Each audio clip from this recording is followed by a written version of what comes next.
औज़ुबिल्लाहि मिनश्शैतानिर्रजीम बिस्मिल्लाहिर्रहमानिर्रहीम। अस्सलामु अलैकुम नाज़रीन।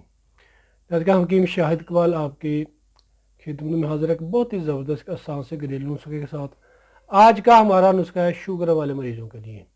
ऐसे शुगर वाले मरीज़ जो कहते हैं जिनकी शुगर नॉर्मल नहीं रहती, उन्हें बहुत ज़्यादा परेशानी होती है।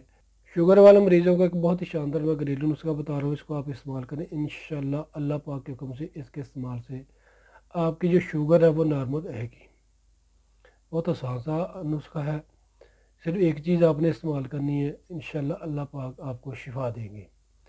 खाने पीने में परहेज़ किया करें, खट्टी तली चीज़ें होगी, पराठा हो गया, सुबह शाम जितनी आसानी के साथ वाक कर सकते वाक ज़रूर किया करें और 5 वक्त की नमाज़ पाबंदी के साथ पढ़ा करें। दरूद पाक और इस्तग़फ़ार ज़्यादा से ज़्यादा पढ़ा करें। इंशाअल्लाह अल्लाह पाक का ज़िंदगी में भी आपके लिए आसानियाँ पैदा करेंगे और आखिरत में भी। जैसे काम करना कुछ जो है, आपने लेना है मेथी दाना। मेथी दाना आपने लेना है, इसको मोटा मोटा सा कूट के रख ले। एक बड़ा चम्मच मेथी दाना रात को 1 गिलास पानी में आपने डाल देना है। दूसरे दिन सुबह खाली मैदा आपने मेथी दाना जो होगा वो नीचे बैठा होगा, ऊपर वाला पानी उतार कर वो आपने पी लेना है।